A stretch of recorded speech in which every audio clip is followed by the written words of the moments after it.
Hello friends, welcome back to the new video friends. Today guys we are going to talk about guys a technophone guys color problem setting. In this video guys I will show you guys how can you off this color problem setting, as we call it guys color correction mode. So friends, you want to off guys, you can see guys your YouTube color and guys YouTube icon color, Chrome color, phone color, Play Store color, it's different. So you want to of this setting in your technophone. So friends, you can off it, and guys now let's see how to off it.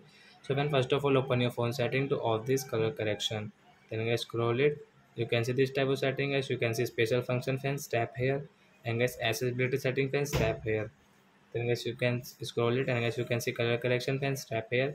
Use color correction guys off from here. So guys you can see red, orange, yellow, green, crayon, blue, purple color will come back. So guys you can see guys your icon color will come back guys. You can check your icon colors, everything is fine in your phone guys. You can see your colors with icons. So are you friends, you have understood how to off color correction mode? So that's it guys, thanks for watching the video. We will meet on next video. Bye bye friends.